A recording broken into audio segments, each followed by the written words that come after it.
A 72-year-old farmer arrived with $9 in his pocket, and the bank treated him like a threat. Through the glass front of the brick building, customers watched a manager judge the faded flannel shirt, worn boots and rough hands before the old man could even reach the counter. The farmer had 20 clean years at that branch, yet a tiny automatic fee had become a 72-hour warning against the house where he was raising his 8-year-old granddaughter. He offered to settle it immediately. The manager answered with public humiliation and a threat of security. By the next cold October morning, the farmer's grainy photograph was posted beside the entrance, barring him from the building. His old blue pickup waited in the parking lot while he stood beneath that notice, silent and completely still. Nobody inside understood why his calm was more dangerous than anger, or what decision he was about to make from that asphalt. There is a kind of man you will never hear brag about what he owns. He will not tell you about the land his great-grandfather cleared with bare hands before the turn of the last century. He will not mention the deed sitting in a tin box under the floorboards of his barn, the one with 4 generations of Holloway names written across the top in fading ink. He will not say a word about the attorney who has been calling him every week for 3 months, trying to get him to sign a contract worth $63 million. What he will tell you if you catch him at the right moment is that his granddaughter likes her oatmeal with exactly 1 spoonful of brown sugar, not 2, and that she has her father's eyes and her grandmother's stubborn chin, and that she is the reason he gets out of bed before the sun comes up every single morning. Glenwood Holloway was 72 years old, and on a Thursday morning in October in the small town of Crestfield, he was standing at the kitchen stove worrying about $9, not because he was poor. That is the part of this story that will take you a moment to understand. Glenwood Holloway owned any more than 5,000 acres of some of the finest land in the county, a stretch of soil and timber and creek water that ran from the edge of the Crestfield Valley all the way to the southern rim of Barnett Lake. That land had been in his family for over 100 years. It was worth more money than most people in this town would see in 10 lifetimes. But Glenwood was standing at the stove in a flannel shirt that had been washed so many times the plaid had gone soft, and he was making oatmeal for his 8-year-old granddaughter. And somewhere in the back of his mind was the quiet awareness that he had forgotten to pay a small automatic fee on his bank account last month, and that a notice had arrived the day before saying the balance was short by $9. $9. That was the number sitting at the edge of everything that was about to happen. He heard the small shuffle of feet on the hallway floor before he saw her. June came around the corner, still wearing the socks she had slept in, one of them half fallen off her foot, her dark hair pushed up on one side from the pillow. She was 8 years old, and she had the particular kind of morning face that belongs only to children, soft and unguarded and completely trusting of the world she was walking into. Glenwood set the bowl on the table before she reached her chair. 1 spoonful of brown sugar stirred in already the way she liked it. She sat down and picked up the spoon without being asked, and he watched her for a moment from across the kitchen, the way he always did with the particular stillness of a man who has learned not to take small things for granted. 4 years ago, on a wet November night on Route 41, Glenwood had lost his son. Thomas Holloway had been 34 years old. His wife Janet was 32. They were driving home from a birthday dinner when a truck drifted across the center line on a blind curve. The paramedics said it was fast. People in town said that as if it were a comfort. Glenwood had never been sure it was. June had been 4 years old, and she had been here asleep in the back bedroom because Thomas had dropped her off that afternoon before the dinner.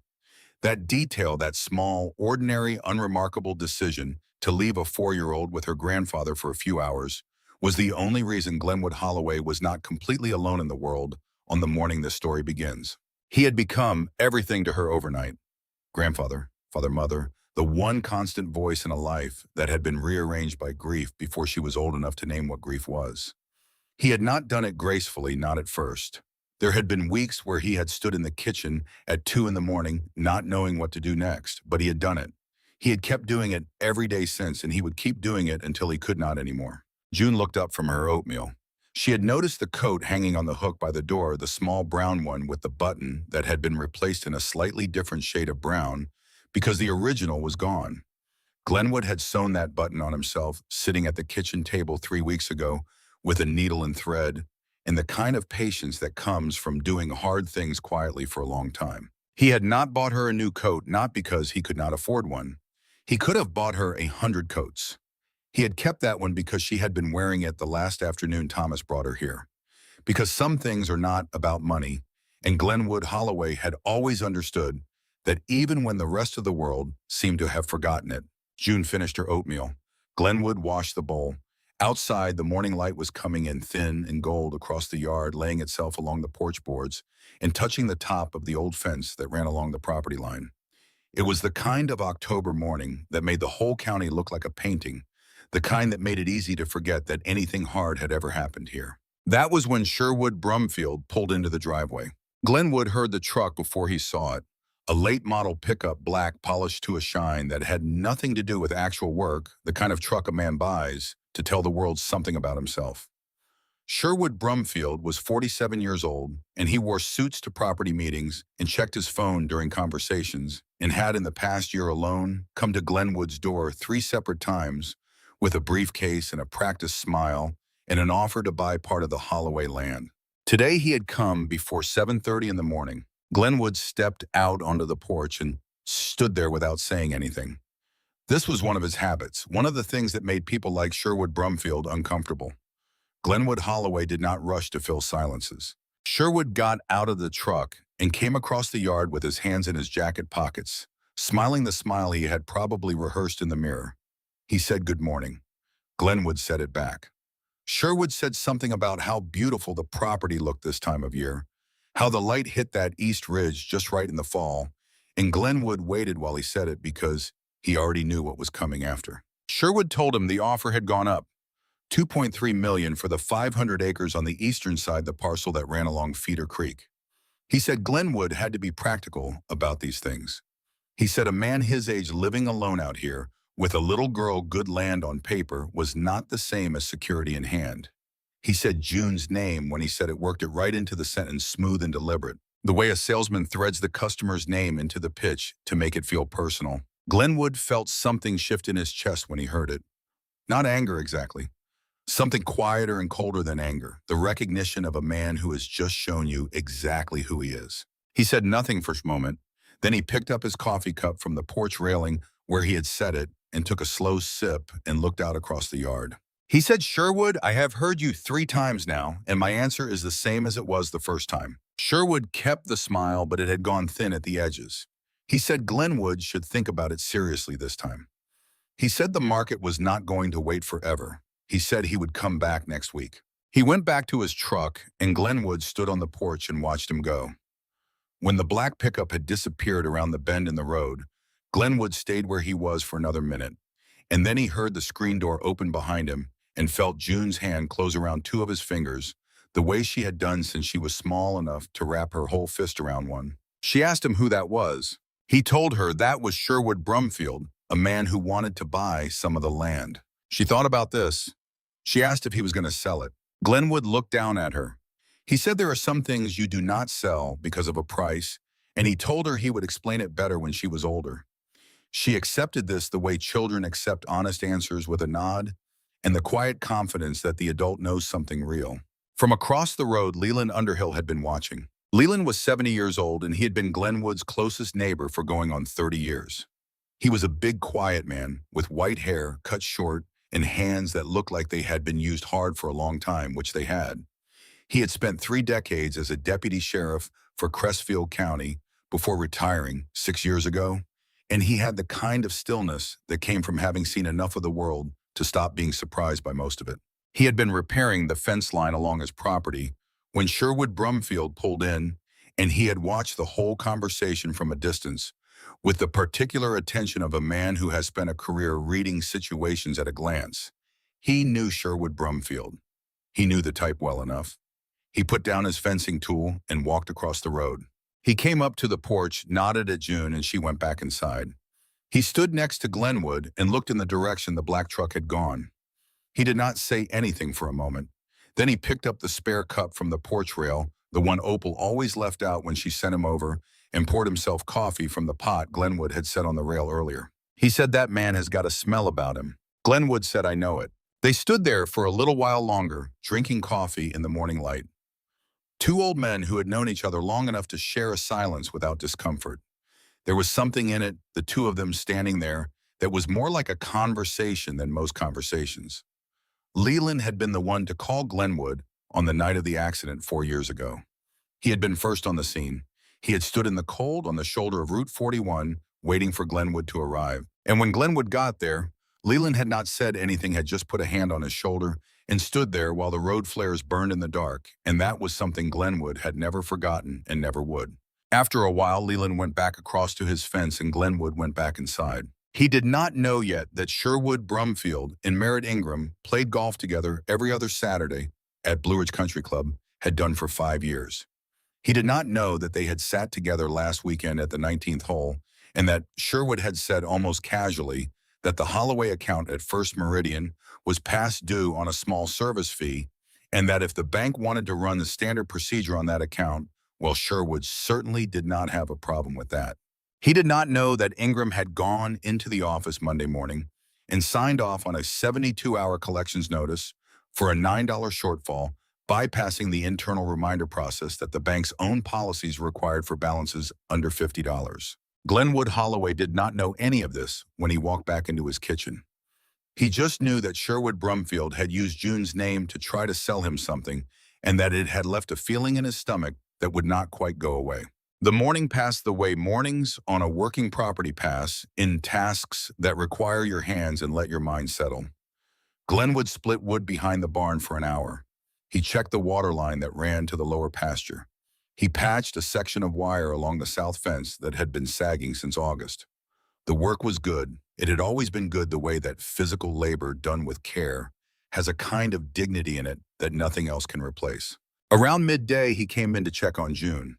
She had been quiet all morning, which was not entirely like her, and when he put his hand to her forehead, he understood why. She was burning up.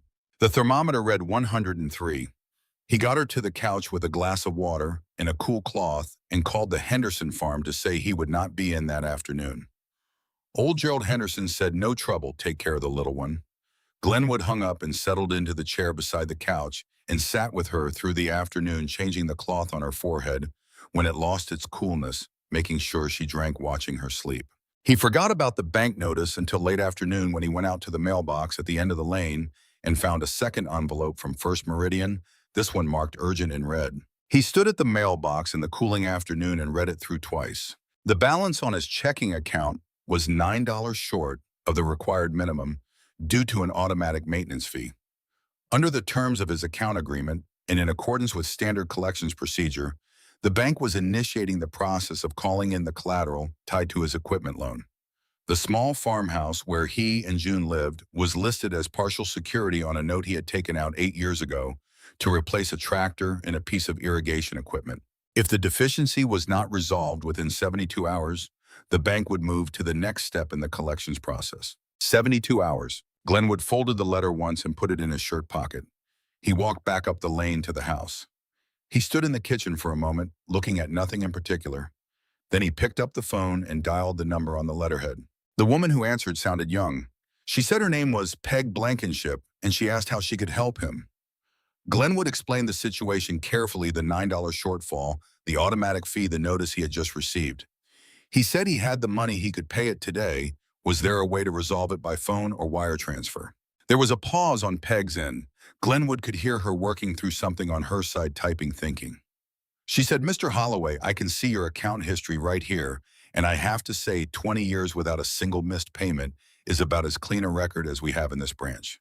He said he appreciated that. She said, "Hold on just one moment, please." He held. He heard a door. He heard at some distance a conversation. He could not quite make out a man's voice, and then Peg's voice responding in a lower register. Then the door again. Then Peg came back on the line. She said, "Mr. Holloway, I am so sorry. Our manager has indicated that this particular type of deficiency needs to be handled in person at the branch. I apologize that I cannot do more on my end." There was something in her voice, not just the apology, but something underneath it, a reluctance. Glenwood noticed it but did not know what to make of it yet. He said he understood. He said he would come in the morning. He hung up and stood in the kitchen in the quiet of the late afternoon. June was asleep on the couch. The light through the window was going orange and low. Glenwood reached into his pocket and looked at the bank notice again, and then he folded it back up and went to sit with his granddaughter. He was not a man who panicked. He had spent too many years in weather and in hard seasons to let fear do his thinking for him. He would go to the bank in the morning, he would pay the $9, he would come home. That was the whole of it. What he could not have known sitting there in the quiet of that October evening, while his granddaughter slept and the light faded over the Crestfield Valley, was that the man who had refused his phone payment that afternoon was named Merritt Ingram, and that Merritt Ingram had a tea time with Sherwood Brumfield on Saturday, and that the notice Glenwood was holding in his hand was not an accident. He did not know that Peg Blankenship, 26 years old and 8 months into her first professional job, had gone back to her desk after that phone call and sat for a long time staring at the account history on her screen, at 20 years of clean payments at the $9 number, at the policy section in her employee handbook that said deficiencies under $50 required a prior written reminder before collections could be initiated, and that no such reminder had been sent to Glenwood Holloway before today. He did not know she had printed out that policy page and put it in the top drawer of her desk. He did not know any of it yet. He just sat with June while she slept, and outside the first stars were coming up over the ridge, and the old house settled quietly around them, the way houses do when the people inside them have been through enough together to make even the walls familiar with grief. Before he went to bed that night, Glenwood stepped out onto the porch. He looked across the dark yard toward the barn, toward the fence line, toward the far ridge where the timber stood black against the sky. He had walked every acre of this land. He knew where it flooded in spring and where it dried in August and where the deer bedded down in the coldest part of winter. His father had known those things before him, and his grandfather before that, and his great-grandfather before that, all the way back to the man who had arrived in this valley in 1887 with a mule and a hand plow, and enough stubbornness to break ground that nobody else had wanted. For 3 months, a company called Meridian Land Holdings had been waiting for Glenwood to sign a contract. Their offer was $63 million for all 5,000 acres. Sylvia Runyon, his attorney, had told him it was a real offer, serious money, the kind of number that does not come twice. The deadline was the end of this week. Glenwood had not signed. He had not said no either. He had just kept asking for more time, the way a man asks for more time when he knows the answer, but has not yet made peace with it. He looked up at the sky over Crestfield and thought about Dorothy. He thought about Thomas. He thought about the tin box under the barn floor with the letter Dorothy had written in her last year, the one he had opened once and then closed without finishing, because reading it all the way through felt like something he needed to be ready for, and he had not been ready yet. He thought about June asking him that morning why he would not sell the land to Sherwood Brumfield, and he thought about the answer he had given her, that some things you do not sell because of a price, and he wondered if that was wisdom or stubbornness or something else entirely that he did not have the right word for. Opal Underhill across the road saw the porch light on and saw Glenwood's silhouette standing there in the dark. She was not a woman who worried without cause, but she had known Glenwood Holloway for 3 decades, and she knew what it meant when he stood on his porch that long and that still. She stood at her own window for a moment watching, and then she said quietly to herself that something was going to happen tomorrow. She was right. Glenwood went inside, checked once more on June sleeping, turned off the kitchen light, and went to bed.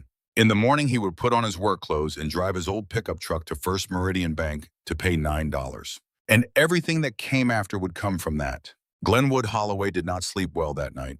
He was not the kind of man who reported on his own suffering. He lay in the dark and listened to the house, and at some point before 4 in the morning, he gave up on sleep entirely and got up and made coffee and sat at the kitchen table in the quiet. And if you had been there to watch him, you would have seen a man doing what men of his generation do when something is pressing on them. He sat with it. He turned it over. He did not flinch away from it, and he did not dramatize it. He just sat there in the kitchen dark and thought it through until the thinking was done. By the time the first light came gray through the window, he had made his decision. He would go to the bank. He would pay the $9. He would come home. That was still the whole of it. He went down the hall and knocked gently on June's door. She was awake. Children who have been sick always wake early the morning after, caught somewhere between the fever and the recovery, not quite well and not quite sick anymore. He pressed his hand to her forehead. Still warm, but the burning had gone out of it. He told her she would stay at Opal and Leland's for the morning. She asked if she could bring her book. He said of course. He drove the half-mile to the Underhill place with June in the passenger seat, still wearing her pajamas under her coat, the brown one with the replaced button. Opal met them at the door before they reached the porch the way Opal always did, as though she had been expecting them. She looked at June and said something warm about soup and reading on the couch, and the morning passed between the two of them without any trouble at all. Leland was in the kitchen drinking coffee. He looked at Glenwood over the rim of his cup and did not say good morning right away, the way some men skip the greeting when they sense something real is happening. Glenwood told him about the bank notice. Not the full version, not the part about Ingram and Sherwood, because he did not know that part yet. Just the $9, the 72-hour window, the notice that his house was being used as the reason a $9 fee could turn into a collections process. Leland set his cup down. He said, "That does not sound like standard procedure to me." Glenwood said he thought the same, but that he could not know for certain until he got there. Leland said, "You want me to come with you?" It was not exactly a question. Glenwood looked at him for a moment and then said no, he would handle it. Leland nodded once. He understood the difference between a man who needs company and a man who needs to walk into a room on his own terms. He said, "All right." He picked up his cup again. Then he said, "You come back here straight after and you tell me how it went." Glenwood said he would. He drove into Crestfield on the county road, the same road he had driven 1,000 times past the grain elevator and the hardware store and the water tower, with the town name painted on it in letters that had been fading since the 80s. The morning was clear and cold, frost on the low fields, the kind of October morning that makes the whole valley go quiet before the day begins. First Meridian Bank, Jair, sat on the corner of Main and Depot, a two-story brick building with a glass front that had been added sometime in the 90s when the original stone facade was considered old-fashioned. Glenwood had opened his account here when the bank was still called Crestfield Savings, and the manager knew every customer by first name. That was a long time ago. He parked his truck in the lot and sat for a moment. June had asked him before he left Opal's porch if he was nervous. He had told her no. That was not entirely true, but it was close enough. He was not nervous in the way that comes from fear. He was steady in the way that comes from having already decided how you are going to conduct yourself no matter what happens inside. He got out of the truck and walked across the parking lot and pushed through the glass door. The branch was not busy at this hour. A few people in the waiting area, a young couple at one of the side desks speaking with an advisor, the soft electronic sound of the number display.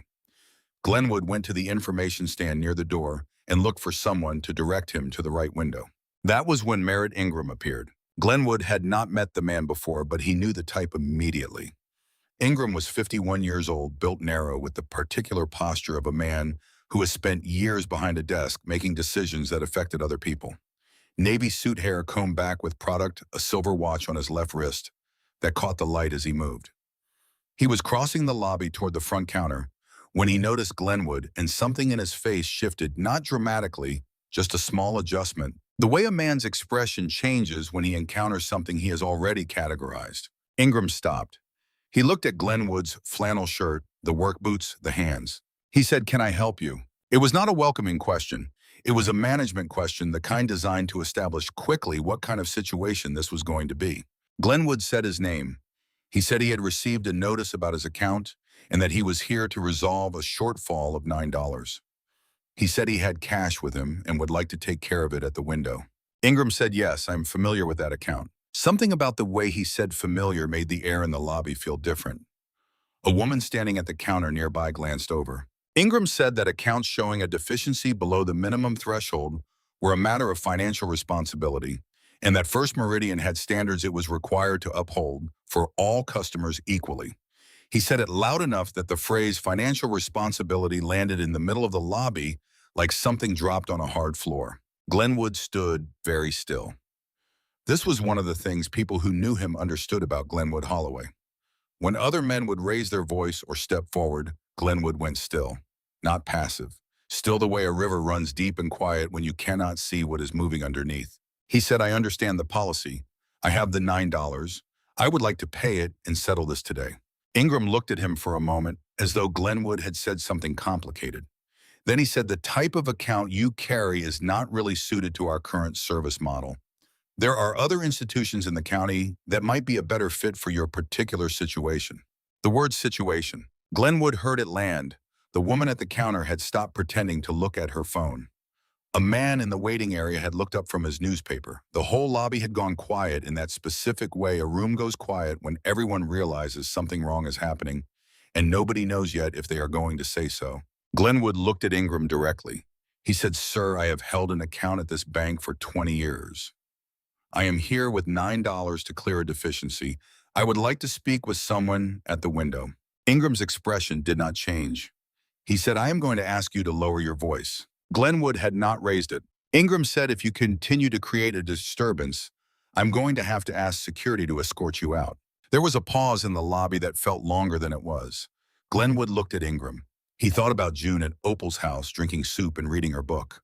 He thought about the way she had held his hand the last time she was frightened, wrapping her small fingers around two of his, the way she had done since she could barely walk.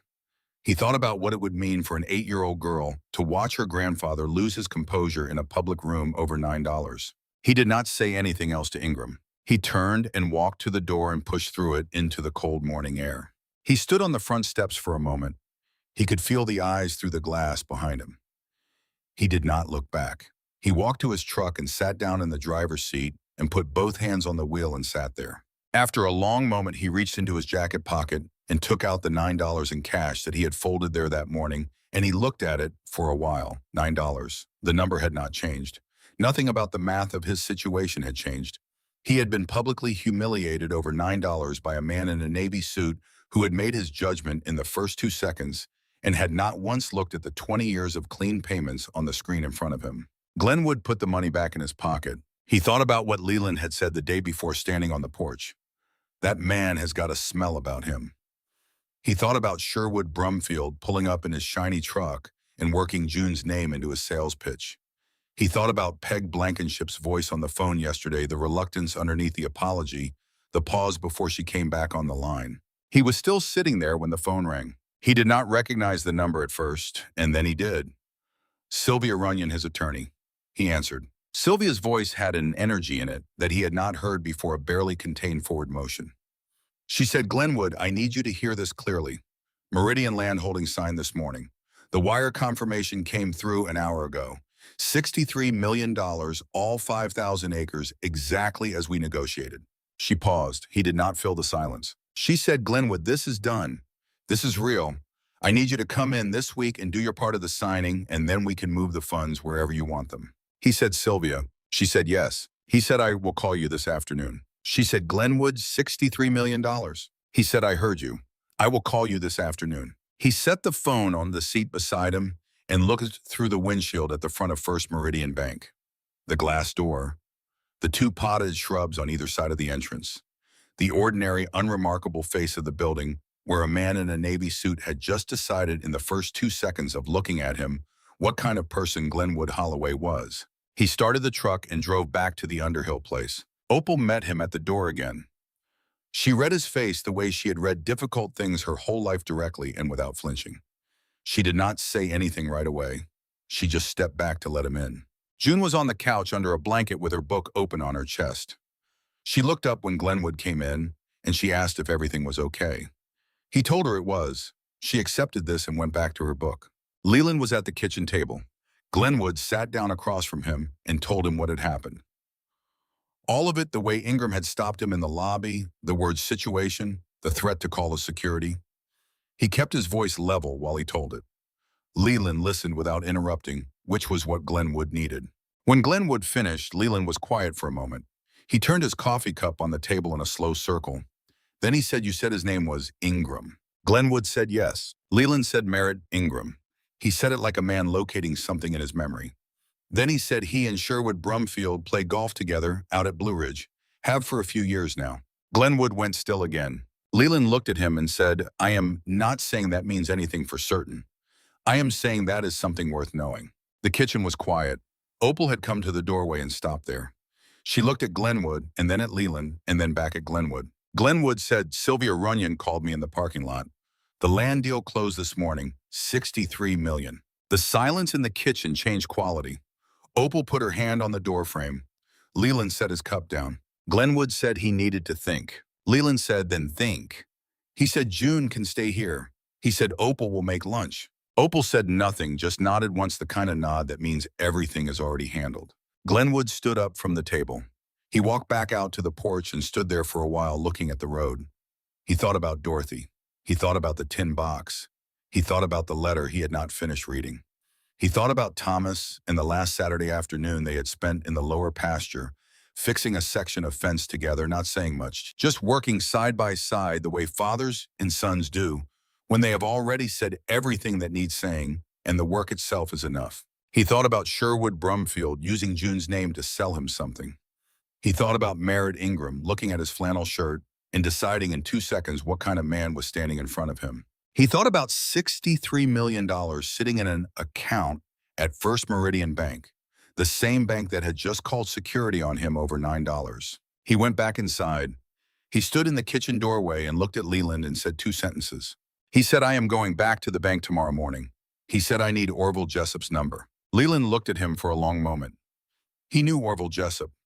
Everyone in Glenwood's circle knew Orville Jessup, the careful man from Branton, who had managed Glenwood's financial affairs for 15 years, and who had the particular combination of discretion and capability that men of means who prefer to live without display look for in someone they trust completely. Leland found the number in his phone and read it out. Glenwood wrote it down on the pad Opal kept by the refrigerator. That night, Glenwood sat at the kitchen table in the Underhill house after June had gone to bed in the spare room, and he and Leland and Opal sat together for a while in the way that old friends sit together when something significant has happened, not performing comfort, but simply being present. Leland told a story from his years on the force about a man who had been arrested for stealing $200 from a cash register and turned out to own half the commercial property on the north side of the county. He told it without pointing the parallel directly at Glenwood because he did not need to. Opal refilled the coffee. The kitchen clock moved. Outside, the night was clear and cold, and the stars over Crestfield were the same stars that had been there every other night Glenwood had ever lived. And he sat with his hands around his cup and thought about what he was going to do tomorrow and why he was going to do it. In the morning, he drove home in the early dark to get his things. He put on the same flannel shirt he had worn to the bank the day before. Not because he had not noticed what Ingram had noticed about it, because he had noticed and he was going back anyway. He drove to First Meridian Bank and parked in the same spot he had used the morning before. He got out of the truck and walked across the lot, and when he reached the entrance, he stopped. On the wall beside the door at eye level, there was a printed notice in a plastic sleeve. It had a photograph on it, a photograph taken from security camera footage, slightly grainy, unmistakably him. Below the photograph were the words, "This individual has been identified as a disruptive party and is not permitted to enter the premises." Glenwood stood in front of it and read it twice. He had been in this town for 72 years. He had buried his wife here. He had buried his son here. His great-grandfather's name was on the oldest deed in the county recorder's office, and his photograph was posted on the wall of a bank he had done business with for 2 decades, printed out and placed in a plastic sleeve, identifying him as a disruptive party. The security guard at the door, a man named Rodney, was looking at Glenwood with an expression that contained something complicated. Not contempt, something more like discomfort. Glenwood showed him his savings passbook. Rodney looked at it. He looked at the notice. He said, "Sir, I have orders. I am sorry." Glenwood looked at Rodney for a moment and said, "I know you are just doing your job." Rodney said nothing. His jaw was tight. Glenwood stepped back from the door. He reached into his pocket and took out his phone. He found Orville Jessup's number, the one he had written down at Opal's kitchen table the night before, and he dialed it. Orville picked up on the second ring. Glenwood said, "Orville, it is Glenwood Holloway." He said, "I need you to begin a full withdrawal and transfer. Everything in the First Meridian accounts. All of it to Cornerstone." He said, "Start the process now." Orville Jessup had managed Glenwood's affairs for 15 years. He said, "Glenwood, you mean the full balance, including the land proceeds when they post?" Glenwood said everything. Today. There was a brief silence on the line, the silence of a man absorbing a large instruction and confirming he has understood it correctly. Then Orville said, "I will start it now." Glenwood put the phone back in his pocket. He stood in the parking lot beside his truck. Through the glass front of the building, he could see the normal activity of a branch morning tellers, at windows customers, at desks, a woman in the waiting area reading a magazine. He was not angry. That is important to understand about this moment. He was standing there with the particular calm of a man who has made a decision that aligns completely with who he is, and who knows that what is about to happen will happen, whether he is agitated or peaceful, so he may as well be peaceful. Inside the branch, Peg Blankenship was at her station when a transaction request came through from the back office routing system. She opened it and looked at the screen. The number was $63 million. The account name was Glenwood R. Holloway. Transfer destination, Cornerstone Bank, full account liquidation. She read it twice. She had printed that policy page and put it in the drawer of her desk the day before yesterday. She had reported the procedural violation to compliance that morning before anyone else arrived. She had not told Ingram she had done it. She had sat at her desk with her hands in her lap for 10 minutes before she picked up the phone to make that call because she was 26 years old and 8 months into a job she needed. And doing the right thing in a place that had made the wrong thing very easy was not a small act. She looked at the number on the screen. She looked at the name. She stood up, printed the transaction request, and walked directly to Ingram's office. She knocked once and opened the door before he could answer. She walked to his desk and placed the printout in front of him without saying anything first, because she wanted him to read the number before she said a word. He looked down at it. She watched his face. He looked up at her. She said, "The man you had removed from the premises yesterday morning is currently standing in the parking lot initiating a full transfer of $63 million out of this bank." Ingram looked back down at the paper. His face had gone the color of old ash. Peg said he was denied entry this morning by security. She said the photo notice is still on the front wall. Ingram was already standing up. He was already moving around the desk. His hand went to his tie out of reflex, straightening it, the automatic gesture of a man trying to reassemble his authority while his authority was collapsing around him. He went through the door at a pace just below running. Peg stood in the empty office for a moment. She looked at the chair behind the desk, the family photo on the credenza, the plaques on the wall. She thought about the phone call she had made to compliance that morning. She thought about the 20 years of clean payments in Glenwood Holloway's account history. She thought about June's name being used like a sales tool by a man whose golf partner ran this branch. She walked back to her desk. Outside, through the glass front of the building, Glenwood watched Merritt Ingram push through the door and come across the parking lot toward him. The man's tie was slightly off-center. His face was doing several things at once, none of them convincing. Glenwood did not move toward him. He stood beside his truck with his hands in the pockets of the same flannel shirt, and he watched Ingram come to him, and for the first time since he had received that bank notice 3 days ago, something that was almost not quite a smile crossed the corner of his mouth.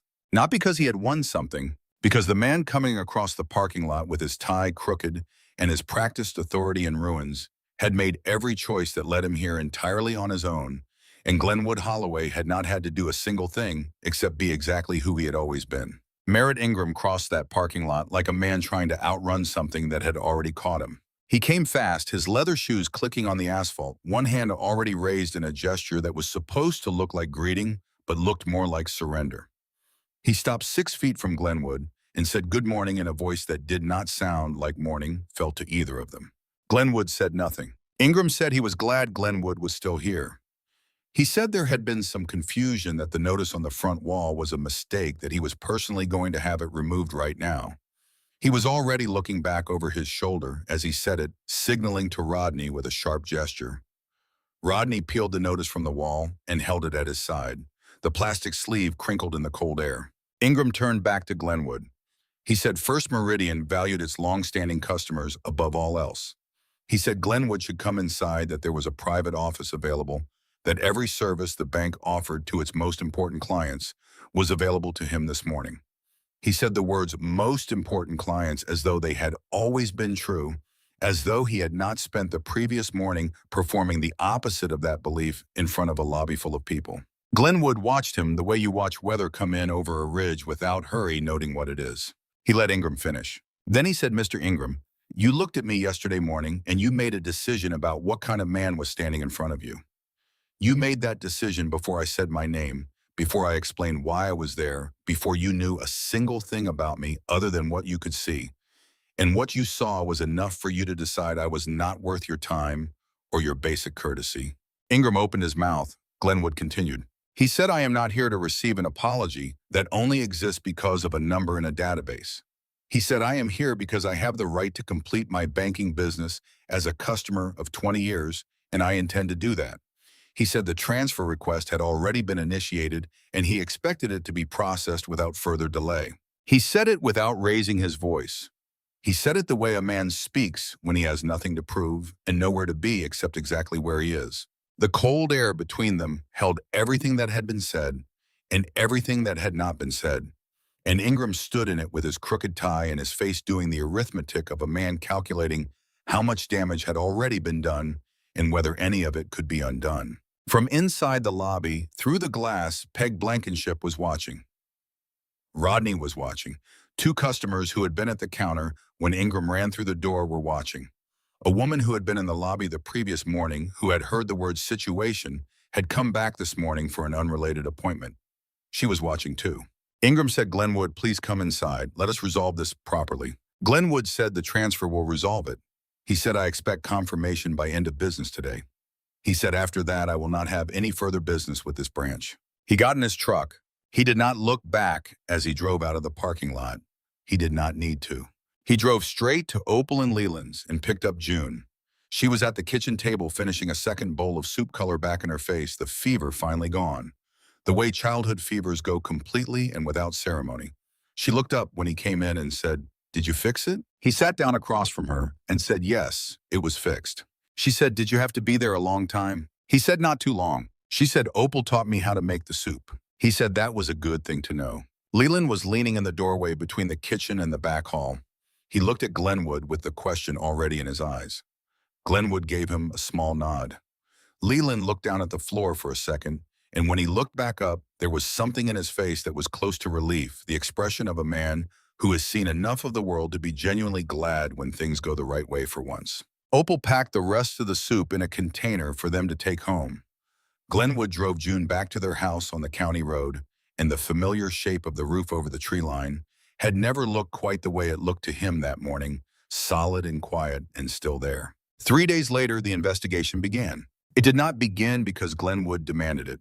It began because Peg Blankenship had filed her compliance report the morning before Glenwood returned to the bank the second time, and because the regional office of First Meridian had protocols that were triggered automatically when a compliance report involved a procedural violation of that specific type, and because the withdrawal request for $63 million from a 20-year account had generated a flag in the system that went up the chain faster than Ingram had been able to manage. The investigator who came from the regional office was a woman named Laverne Van Hook, 58 years old, with the particular kind of thorough quietness that effective investigators share across all industries.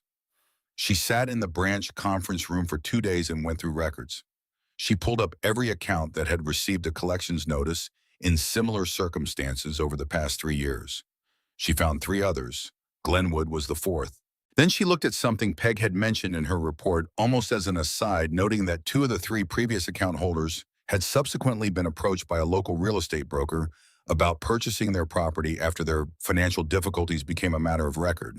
Laverne Van Hook was not the kind of woman who dismissed asides. She requested access to the branch manager's external correspondence logs, which were available under the bank's internal audit rights, and she found 11 messages in 14 months between a personal email address registered to Merritt Ingram and one registered to Sherwood Brumfield. The messages were not direct. They were careful in the way that communications between people who understand they are doing something wrong are always careful. But they were there and they said enough. Glenwood was not present for any of this. He learned the outline of it from Sylvia Runyon on a Tuesday afternoon phone call, sitting at his kitchen table while June did her homework at the other end.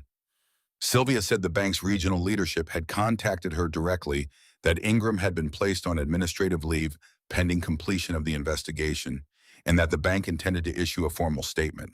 Glenwood asked about Sherwood. Sylvia said the file had been referred to the county district attorney's office. She said it was early and she could not say more than that yet. She said, "Glenwood, you should know they found 3 other families." He said, "I know." She said, "Do you want me to reach out to them?" He said, "Yes, do whatever they need." He put the phone down and looked out the kitchen window at the yard. The wood he had split the week before was stacked against the barn wall in even rows. The fence along the south property line was repaired. The water line to the lower pasture was running clean. There was no satisfaction in what had happened to Ingram that felt like celebration. That was not the emotion. The emotion was something quieter, the feeling of a thing that had been wrong, being corrected the way a table that has been uneven for a long time finally gets the right piece of wood under the short leg and levels out. It was not exciting, it was just correct. June looked up from her homework and asked if everything was okay. He said yes. She went back to her work. The day Merritt Ingram left First Meridian for the last time, he carried a box that held the things from his desk. A photograph, a coffee mug with a chip in the handle, a small plaque from a regional achievement award from 4 years ago. Rodney held the door for him on the way out because Rodney was that kind of man, regardless of circumstances. Ingram stood on the front steps of the branch for a moment. He looked at the parking lot where Glenwood Holloway had stood with his hands in the pockets of a flannel shirt and said the words that had undone everything. He thought about what Glenwood had said, that if respect only appears after you know what is in someone's account, then it is not respect at all. He had not understood in the moment Glenwood said it that he was being told something true. He had understood it approximately 48 hours later at 2 in the morning, and he had not been able to stop understanding it since. He walked to his car. It was a car he had bought in better years back when he still believed the car said something worth saying. He sat in the driver's seat for a long time before he started it. Sherwood Brumfield did not return Ingram's calls that week. Not one. Sherwood came to Glenwood's property on a Thursday morning. Not in the black polished truck. In an older sedan, parked at the road, not pulling into the driveway the way he had always done before. He stood at the gate with his hands at his sides, no briefcase, no prepared opening. Glenwood was on the porch. Leland Underhill, who happened to be repairing the same section of fence he was always repairing when Sherwood appeared, saw the sedan and crossed the road without being asked. He came up to the porch and stood next to Glenwood and did not say a word. Sherwood called out from the gate. He said he wanted to talk. He said he hoped there were no hard feelings. He said the situation with the bank had been unfortunate and that he himself had never asked anyone to do anything improper, that he had only made casual conversation with a colleague and could not be responsible for what that colleague had chosen to do. Glenwood listened to this from the porch. He let Sherwood get to the end of it. Then he said, Sherwood, you put a child's name in your sales pitch. You used an 8-year-old girl who lost both her parents to tell me I should sell land that has been in my family for 100 years. Then you had a conversation with a man at a bank, and a family nearly lost their home over $9. And you are standing at my gate telling me you only made casual conversation. Sherwood started to say something. Glenwood said the district attorney's office has what they need. Whatever comes from that is going to come from that. I am not going to stand here and argue with you about what you meant versus what you did.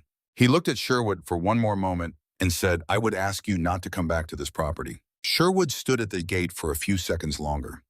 Leland Underhill was looking at him with the unhurried attention of a man who has seen every variety of guilty conscience in 30 years of police work. Sherwood looked back at Glenwood once, and then he got in his sedan and drove away and did not come back. Leland watched the car until it turned off the county road. Then he said, you handled that clean. Glenwood said, I just said what was true. Leland looked at the empty road. Then he said, Glenwood, I need to tell you something.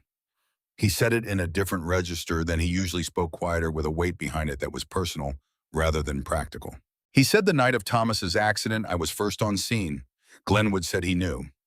Leland said what you do not know is that 2 months before that night, a man had come to the department with a complaint about a lender who had been using the same kind of quiet pressure on accounts to push people towards selling property. Similar setup, different players. I looked at it and I said there was not enough there to take forward. I closed the file. Glenwood waited. Leland has said I have thought about that file many times since then. I do not know if it had anything to do with anything that came after, and I never will. But I want you to know that I know what it is to be the man who did not push when he should have pushed. He said you pushed, and I am glad you did. The two of them stood on the porch in the cooling afternoon. There was nothing to say back to something like that, and Glenwood understood that, so he said nothing. He just stood there with his oldest friend in the quiet of a Thursday afternoon in Crestfield, and after a while he went inside and put the coffee on. Sylvia Runyon came to the house the following week with the final signing documents for the Meridian Land Holdings transaction. She sat at Glenwood's kitchen table with her briefcase and her reading glasses, and she went through the pages with the care she brought to everything. When they reached the amendment Glenwood had requested, she paused. The amendment excluded 200 acres in the northeastern section of the property from the sale. The parcel that held the original house site, the kitchen garden, Dorothy had planted 30 years ago and maintained until she could not anymore. And the white oak tree in the lower corner of the east field, the one Thomas had climbed as a boy until the summer he turned 12 and decided he was too old for it, and then climbed one more time the following spring when he thought no one was watching. Sylvia looked at the amendment and then looked at Glenwood over her glasses. She said the buyers accepted this without question. She said they were surprised you did not ask for a higher total given the acreage adjustment, but they accepted it. Glenwood said the price was fair. Sylvia said, "Do you want to tell me why this particular parcel?" Glenwood looked at the window for a moment. He said no. He said it does not need to be in the record. It just needs to be in the deed. She nodded once and turned to the next page. He signed his name 7 times. Each time he signed it, he was aware of the other names that had been signed on documents related to this land before his. His father's hand, his grandfather's. The original registration from 1887 with the handwriting that looked like a different century because it was. He was not ending something when he signed. He was changing the form of something that would continue in a different shape. When Sylvia left, she said, "Glenwood, in 20 years of practice, I have never had a client turn down a higher offer on principle." She said, "I mean that as the compliment it is." He said he appreciated it. She said, "What are you going to do with it?" He said, "Most of it goes to a foundation." He said, "There are families out here doing what I have been doing, raising grandchildren after losing the generation in between." He said, "They need what I needed and did not have. Medicine money, school money, someone to call at 2 in the morning who understands why you cannot sleep." Sylvia stood at her car for a moment after she put her briefcase in. She said Dorothy would have liked that. Glenwood said, "I know she would." The Holloway Family Foundation held its first community meeting at the Crestfield Township Hall on a Friday evening in November. Glenwood had not announced it with fanfare. Opal had made calls. Leland had put up notices at the grain elevator and the hardware store and the diner on Main. The meeting was for grandparents raising grandchildren, for elderly people carrying the weight of families that had lost their middle generation to illness or accident or the particular cruelties that life distributes without asking permission. 23 people came. Most of them were older. Several of them had driven more than half an hour on dark roads to be there. They sat in the folding chairs in the township hall, and Glenwood stood at the front, not behind a podium, just standing. And he said, "I am not here because I have answers. I am here because I spent 4 years not knowing there were other people going through what I was going through, and I do not want anyone in this county to feel that alone again, if I can help it." A woman in the third row put her hand over her mouth. She was 71 years old, and she had been raising her 2 grandsons since her daughter passed 3 years ago, and she had not said that out loud in a room full of people before. Opal was in the front row. She was not crying, but she looked like a woman who had decided some time ago that crying was not the most useful response to things that moved her, and was holding to that decision with some effort. Peg Blankenship was in the back row. She had heard about the meeting through a notice at the branch where she had transferred a quieter branch 20 minutes outside of Crestfield, and she had come because she felt a connection to this story that she could not entirely explain and did not try to. She was 26 years old, and she had done one hard right thing in her short career, and it had cost her a comfortable working situation and given her something she could not put a name to yet, but suspected was more valuable. Glenwood spoke for less than 20 minutes. He said the foundation would provide direct financial assistance for medical expenses, schools, supplies, and emergency costs. He said there would be a phone line. He said no one would be turned away for being too small a problem. He said the large problems and the small problems were the same problem, and it was the same foundation. Afterward, people stayed for an hour. There were conversations in corners and along the walls that Glenwood did not hear all of, but could see in the postures of the people, having them the particular way, shoulders come down, when someone finally feels understood. On the drive home, Glenwood had June in the passenger seat, and she was quiet for the first part of the drive, the way she was quiet when she was thinking something through. Then she asked what the foundation was going to do. He told her. She listened carefully. She said, "So it is for people like us," before. He said, "Yes, exactly like that." She was quiet again. Then she said, "I think that is a good idea." He said he thought so too. A Saturday in late November, Glenwood took June out to the 200 acres he had kept. They walked the fence line first the way he always did when he came out here checking the posts. noting what needed attention in the spring. June walked beside him with her hands in her pockets, the brown coat buttoned to the top. They came to the white oak in the lower corner of the east field. It was bare now, the way oaks go bare in November, the branches against the sky like a map of something. Glenwood stopped at the base of it and looked up. June looked up too.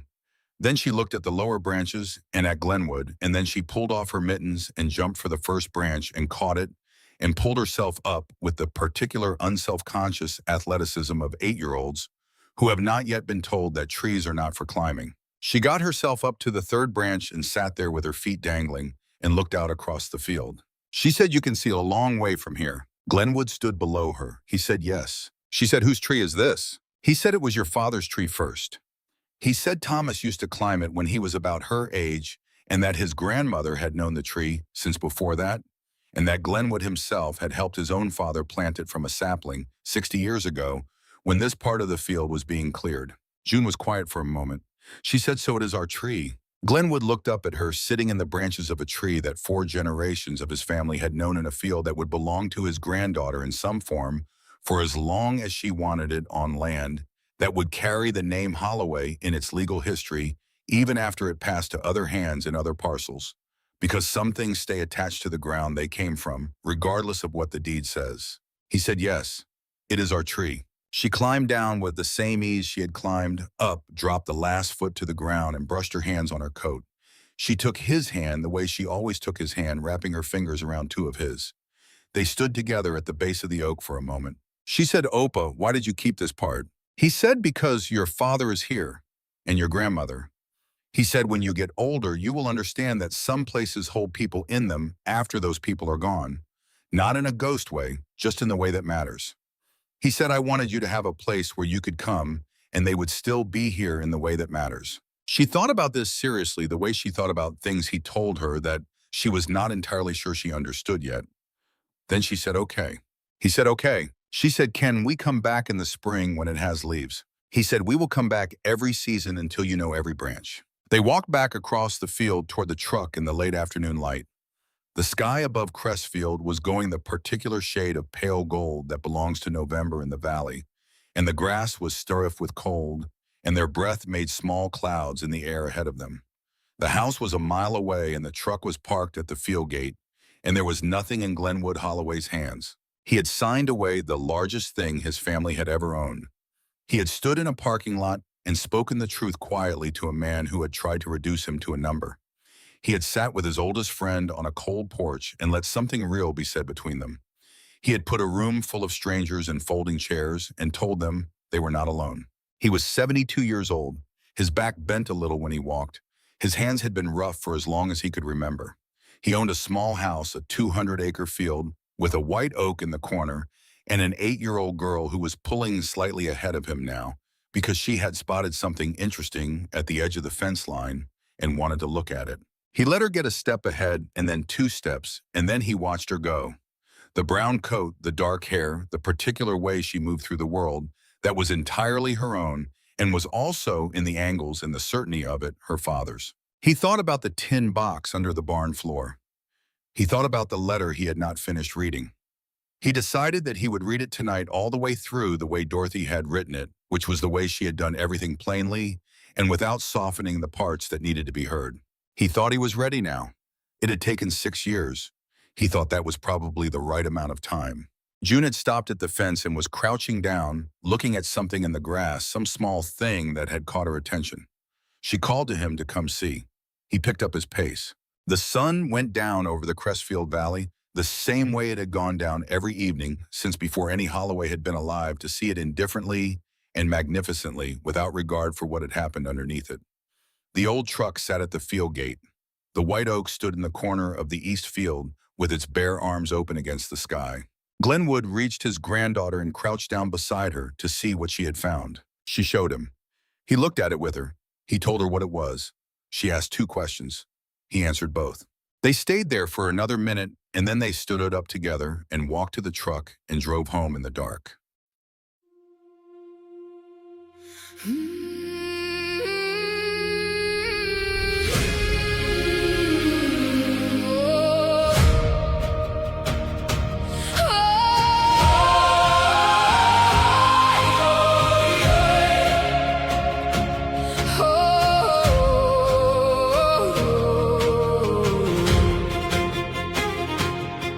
When I was young, I chased the horizon. Certain peace was waiting there. I thought the storms were wrong turns taken, and every burden was unfair. So I spent years fighting the mountains, cursing every winding road, never seeing that the struggle was the thing that made me grow. The eagle learns within the wind, the oak grows strong beneath the snow, and every soul that's worth becoming must walk where harder paths may go. The road was never meant to be easy, the storm was never meant to pass. The waves were not there to stop me, they were there to teach me how to last. Every trial is part of the journey, every scar becomes a guide. The mountain is not in my way, the mountain is the reason for the climb.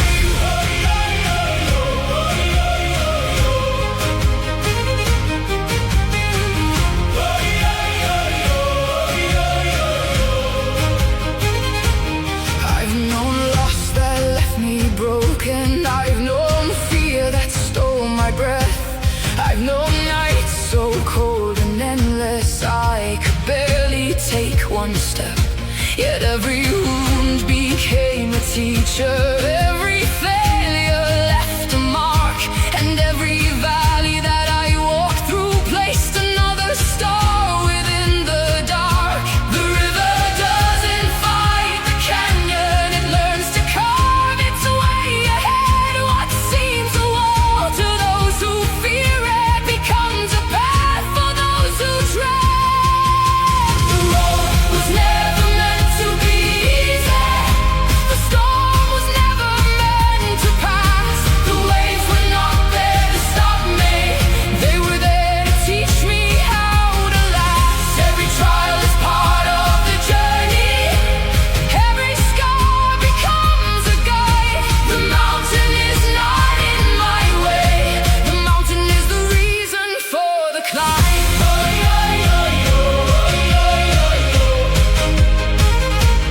For the climb.